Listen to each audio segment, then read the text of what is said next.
Hello everyone, and thank you so much for tuning in to ChasingCinema.com's official YouTube channel or ChasingCinema.com's official website. I'm your host, Jacob Tiranno, here to review The First Purge. As you can see, I'm not at AMC Town Square reviewing this movie with Mr. James Shue. I am instead alone on 4th of July. May you have a safe and happy and fun 4th of July if you're celebrating.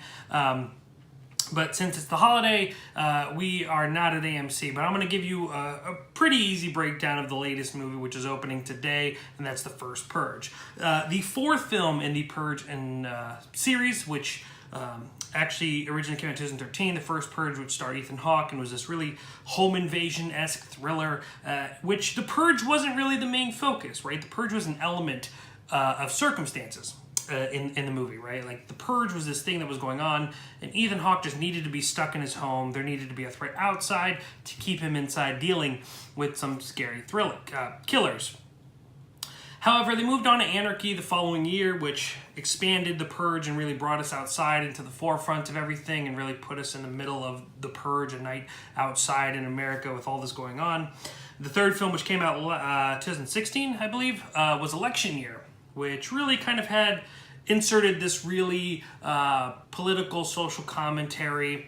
In the movie, there was a woman running against a man. Around the same time, Donald Trump and Hillary Clinton were going against each other at the polls.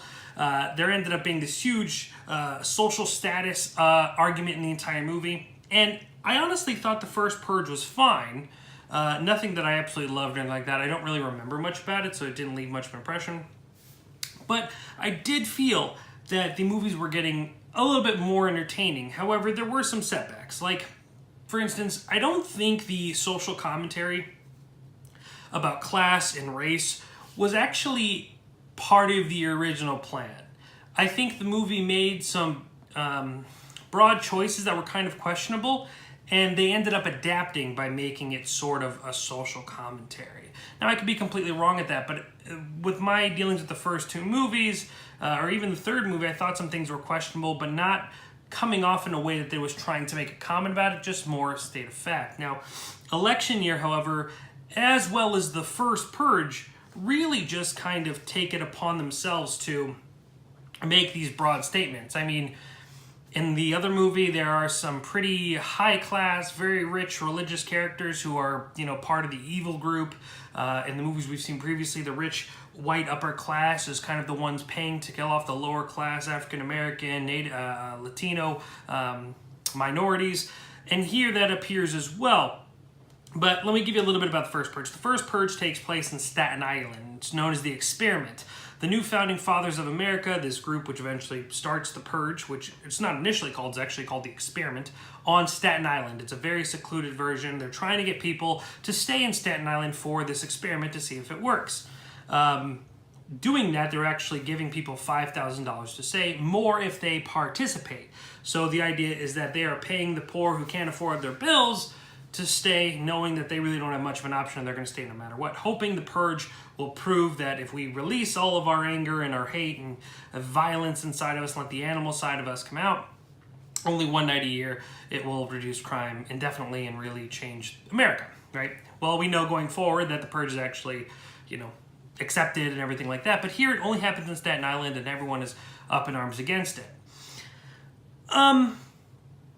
My overall thoughts are that this franchise is starting to not work because of how deep it tries to get.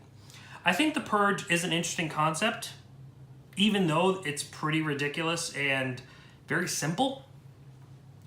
But I think the movie works in this very interesting little area where we're just kind of out there on the streets during the Purge and we meet some of these really wacky characters. There's a character in this movie called Skeletor who literally just wants to be the Purge's Freddy Krueger. He embraces the fact that there is, he's a very bad guy before the Purge. And in this movie, he just wants to totally embrace the evil, and he hooks up all these drug needles to his hand like Freddy Krueger. He grabs a knife and he just goes out and just wants bloodshed.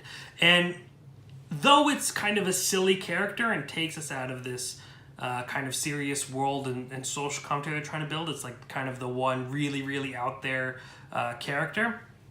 Well, actually, there's two others. There's these two old ladies who are great and I wish we would have seen more of. They are just tired of the youth and them picking on the old people, and they have all these booby traps set up. It's pretty fun. But, like, that's at least a different angle. Is Skeletor, you know? I mean, at least this is a character out there in the night trying to cause havoc. But instead, you know, there's those... It goes back to trying to be a political, social movie that's trying to make these statements that don't really come off that well. And the movie also, of course, you know, like I said, they did in the last film, where some of these people in The Purge are dressed up like Ku Klux Klan members, Nazis.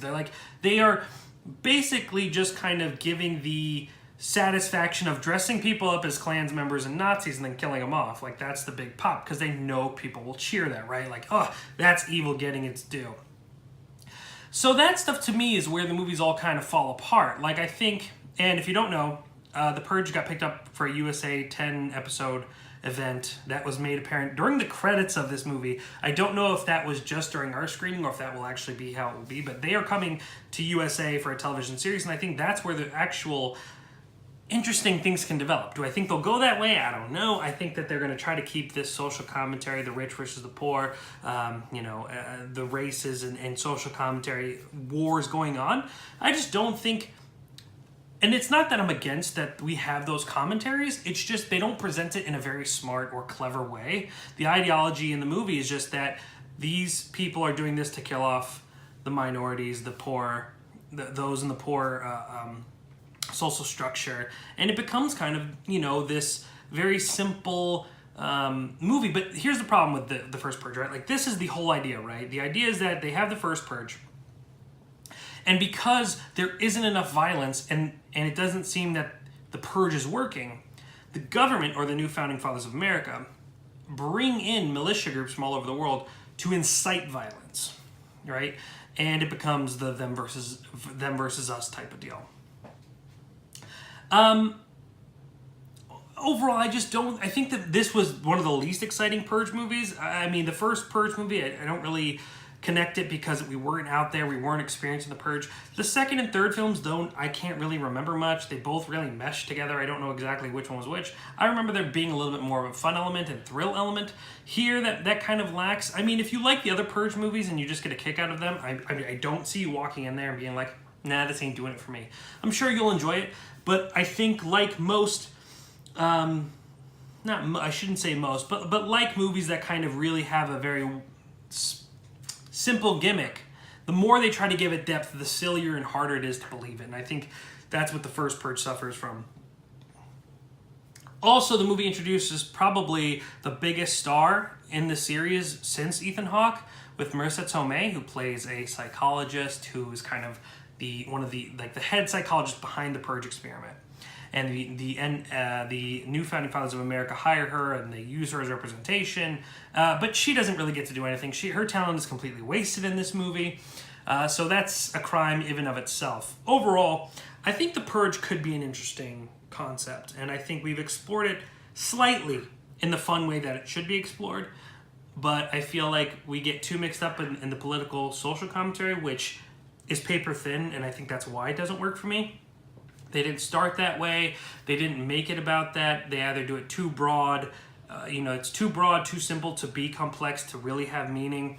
And then I also think that, sometimes they don't want to just go full-fledged and bring us really into the Purge. And, I think Skeletor is a perfect example of this very evil character. It's interesting to kind of experience the Purge through his eyes, rather than it's always these people who have want nothing to do with the Purge, and it's the Purge people who don't want to purge. And I think if you're going to make this a multi-series, which they will be now on USA, you could explore those types of characters. But nonetheless, I think the First Purge is just kind of on the equivalent level of the other Purge movies. It's very forgetful in my opinion. It has those few parts that make it the Purge movie worthy. There's always these crazy kooky characters that they revolve around that are really wild and want revenge in the moments of just kind of being suspicious. The masks have become a really popular thing. The Purge movies always, bring out some really cool masks and things like that. Overall, I don't think I'll remember this movie by the end of the year. I'm sure 2, 3, and now this with the fourth installment will all blend together. I won't really remember much. But obviously, the movies are working for the audience who just wants to go in there and see some action-killing fun. There's more use of some really... there's some blood CGI choices that I think are a little bit questionable. But overall, I don't see anyone who liked the other Purge movies a lot going in not enjoying them. But I think just now the gimmick's getting old. I think it's you're starting to see behind the mask of the Purge that it's just kind of a flimsy idea. But check out our review for Ant-Man coming this Thursday night, Friday. Check out that review. Click that wide eye. You'll see that and all the other stuff. Last week I just reviewed Sicario Day of the Soldado and a bunch of other things. Ladies and gentlemen, have a great 4th of July if you're seeing this beforehand or after. Thank you for tuning in. My name is Jacob Tiranno, and please continue chasing cinema.